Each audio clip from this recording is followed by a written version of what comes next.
of The Method. This is Adam speaking. I'm going to be the only one speaking on this episode, just due to, getting things up and running again. If you've noticed, like Ben and I have, it's been a long damn time since our last episode, longer than we'd care to admit or like it to have been. But if you've been living under a rock, there has been a global pandemic going on. Our academic year has also finished, which is nice since I've finally graduated from my undergraduate degree, which is awesome. And, without further ado, I just want to kind of get into the episode because got a lot to talk about, and it's on vaping. So this is vaping specifically as an alternative to smoking tobacco. I understand that some people like to vaporize cannabis. It's not really a whole other subject on its own. It's definitely relatable here, but there's so much on, nicotine vaporizing that I just like to touch on because it's such an interesting drug to me. Now, this vaping is specifically been made to, instead of smoking cigarettes or a pipe or, there's so many different ways to smoke tobacco now I think about it, but it's an alternative to smoking it. This vapor is a lot thinner. It's an aerosol that can be absorbed into your body's membranes just as easily from mouth to lungs. The ingredients will obviously differ to some degree from cigarettes. Of course, everyone knows about cigarettes being, this big cylindrical compilation of garbage.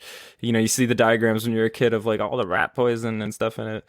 But vaporizers are mostly just propylene glycol, glycerin or vegetable glycerin. These kinds of things are specifically for e-liquids. It's sort of for the structure of the liquid, making it vaporizable. Of course, you have flavorings. People are all about the flavors. I'll talk a little bit about the flavors a little later. Those are the things your average vape user cares about. Unfortunately, there are still toxic properties to vapor, including carcinogens and heavy metals. These are your things like lead, mercury. Obviously, there's not going to be, tons of lead or mercury in them, but if there is enough of it, that could be an implication for potential health risks. We know that heavy metals are highly toxic to the human body and implicated in a lot of specific disorders. The most important ingredient, of course, is nicotine. Our star guest of the episode, nicotine. So how the hell did vaping even become a thing? I mean, it's hard to even imagine a time when, kids weren't vaping all around me, but electronic vaporizers have actually been patented for like over a century now.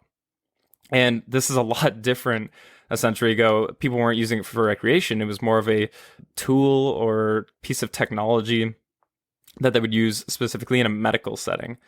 However, the contemporary vape that we do see everyone using is credited to Han Lik, and sorry if I'm mispronouncing that. He's a Chinese pharmacist who had patented it in 2003, intended it as an alternative to smoking specifically. He had personal experience with not only using nicotine by smoking tobacco, but he had experience with deaths in his family due to the smoking of tobacco. And it sort of inspired him to, make this modern tech. Of course, plenty of people have copied it, improved upon his design, changed it. He probably hasn't got as financially compensated as you would imagine. Without getting into all the moving parts of it, the chambers, the coils, and things that you've probably heard of like that, the mods, it's gone through a lot of changes and it makes sense. A lot of vapes are built differently and go through almost generational changes similar to any piece of tech would, like a car, for example. So now let's get to the main idea of what the vape even does. Why do people vape? It's the nicotine. Dude, it's the nicotine. Everyone is about the nicotine. That's the that's the bridge that connects us from smoking to vaping, is the nicotine. So what is it? Okay, I need to stop saying it before it stops sounding like a word. Nicotine. It's a stimulant. It's had a long-time relationship with the human race as far as we know. It's been metabolized by liver enzymes. It's excreted in your urine. It's associated normally with a calming effect.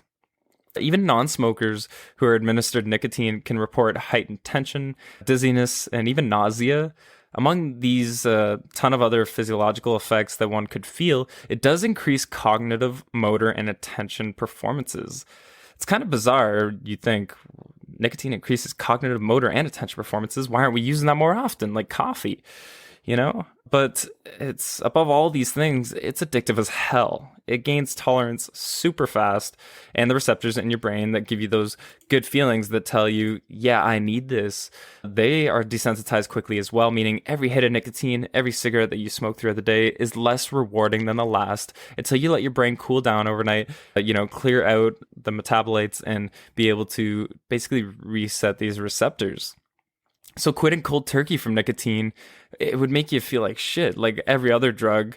Maybe not every other drug, that's not fair to say, but these drugs of recreation, people try and quit, you get irritability, anxiety, weight gain, especially in nicotine, insomnia, difficulty concentrating, and of course, memory impairment from those cognitive and attention benefits that we see when using it. And it's kind of an interesting point here. Do people really care about nicotine when they're taking it? It's kind of an interesting thought. When you look at consumer preferences of vaporizers, the thing that people are most cared about, especially young people who are using these vaporizers due to their techie alternative, they care about the flavorings. You think people perhaps would care about the amount of nicotine they're intaking, the primary reason that they're using it, but perhaps they don't even know it's the primary reason they're using it. So a super interesting point I want to bring up here is the earlier designs of vapes. They use what we'd call freebase nicotine. And I think this is an important point that I want to get into is freebase is a term people use for chemical structures of drugs. And in drugs, the freebase form is more likely to be smoked, whereas its salt form can be taken different ways. So a primary example of this is cocaine. When I say cocaine, you think of probably the powder cocaine that people like to snort. This is a drug that can be smoked as a freebase, where if you take the freebase form of cocaine, it's crack cocaine, and that's what people smoke. But you can't really smoke the salt form, which is that powder cocaine. If you tried to smoke the salt form, you would have to get it to a crazy high temperature, like probably 150 to 200 degrees Celsius, I believe. And at that point, you'd just be destroying the chemical, and you probably wouldn't get high off it. If you see like a prescription drug and you see HCl after the drug's name, it's just hydrochloride for hydrochloride salt. And this is pretty important because it affects bioavailability. And that means how likely your body is to intake that drug, how much of the drug it's able to extract from whatever vehicle you're using, and basically how you're absorbing it into your body. So how does this relate to the vapes again? Well, the earlier designs used freebase nicotine. However, the Juul, as a lot of people may know, that's Juul, the Juul and many other vapes like it use pods of nicotine, or what they call pod mods. A lot of them just contain the different cartridges of flavors and whatnot. But these are nicotine salts instead of the freebase nicotine that we've seen in earlier models. But why? Because we've seen that we can smoke freebase, we can't smoke salts though. Well, that's true, but we can vaporize the salts now, it appears. And it also seems to be that the evidence is pointing to the body being able to take this nicotine in faster when it's vaporized with salt form and take in more of it. So you could be getting all of the benefits of, maybe like smoking 4 cigarettes at the same time, but you wouldn't have the grossness of the cigarette and the harshness on your throat from, I don't even know what it would be like to smoke 4 cigarettes at a time, but you could probably get that amount of nicotine in a, modified vaporizer, and not modified in the sense like, again, like a car. It's not, it's not illegal to go out and modify your vaporizer any way you want. You can do that. That's fine. But this creates an insane variability. And when we are looking at things like nicotine exposure and absorption, and if someone were perhaps in a government job doing policy management, that would be hell. You would be looking at the research at how fast it takes for someone to absorb nicotine, or how much nicotine they would absorb from different exposures. But this is totally variable when you come to vaporizers. Almost every cigarette Okay, well, this someone could probably correct me on this, but almost every cigarette looks the same and is a very similar size to one another. But vaporizers, it's totally up to the user, and not only is it totally up to the user how to modify their vaporizer, but it's up to the user's behavior on how often they are actually using the vape. So when we're trying to think of maybe laws that regulate nicotine, the sale of it and how people are allowed to consume it, it's almost impossible to pin. And if unless there was some sort of way to universalize a vape, which it'll never happen because it's obviously there's private companies doing this. But you don't know how fast people are exposing themselves to nicotine and how fast people are absorbing the nicotine. So all this being said, is it dangerous? I want to preface this more, but vaping's so new that the data is preliminary.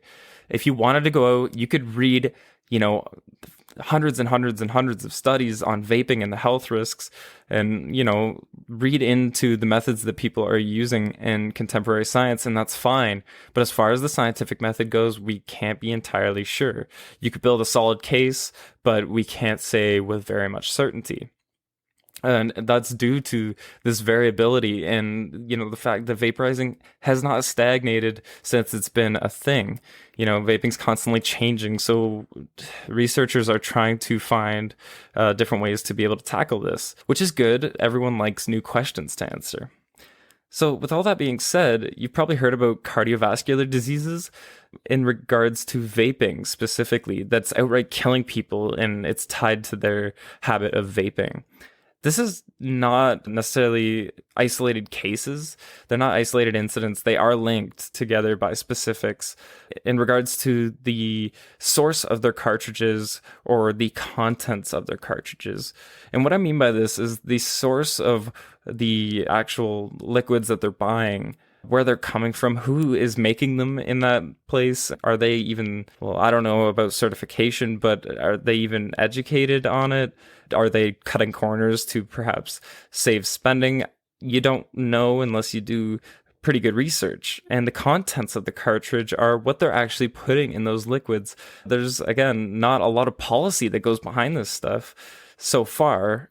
So it's important to be a little mindful of, have your own health standards.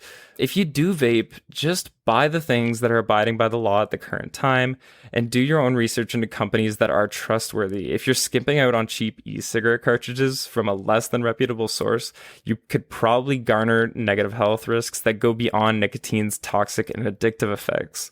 If you do smoke, if you do vape, I think that you should at least be conscious of the nicotine you are intaking. Obviously, addiction is a whole can of worms I would absolutely love to get into.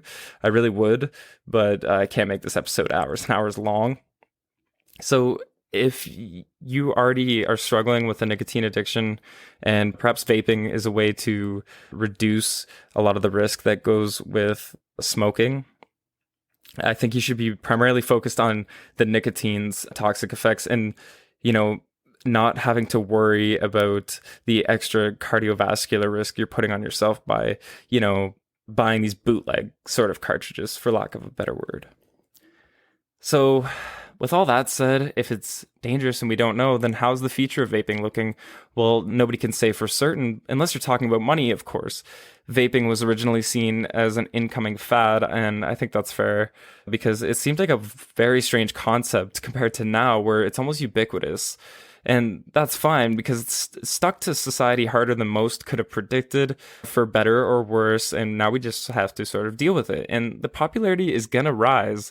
It continue to rise rather as, these flavors, these brands, this technology that continues to develop and innovate.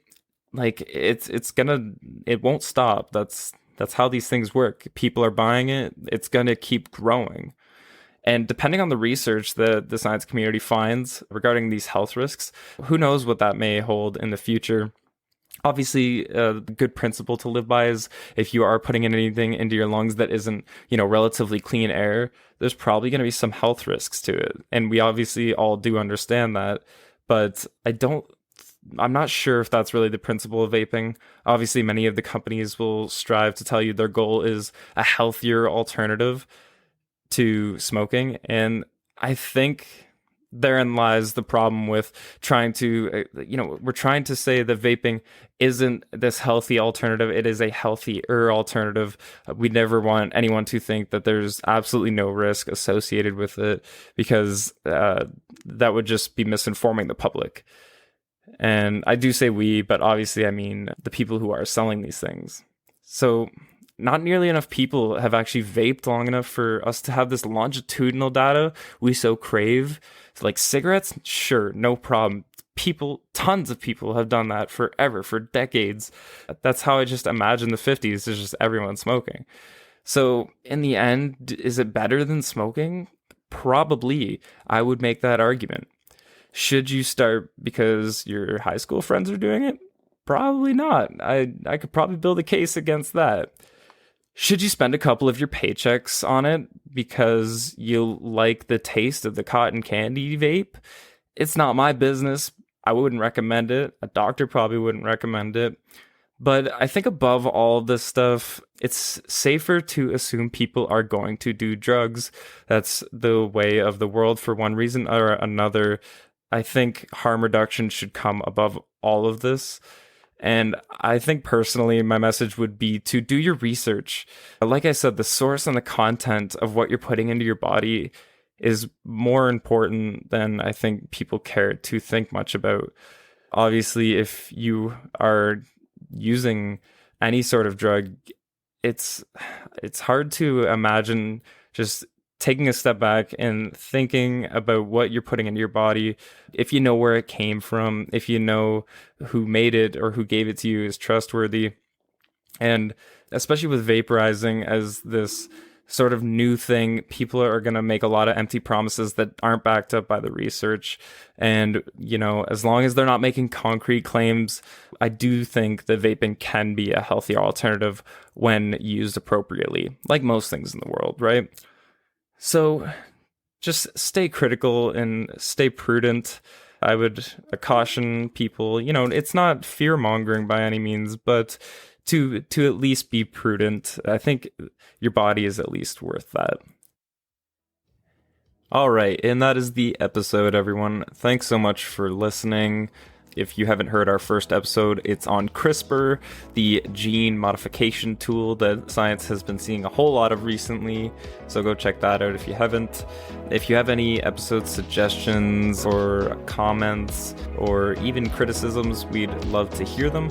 I'll put all of our social media links in the show's notes, as well as the link to our subreddit post, which will contain all of our corrections, all of our sources used for the episode. But we just want to make sure that we're being as transparent as possible. So reach out to us, let us know what mistakes we made. Maybe you have a question about some of the content of the episode, or even send us some suggestions for future things you'd like to hear in some other episodes. All right, thanks a lot for listening, everyone. Stay safe.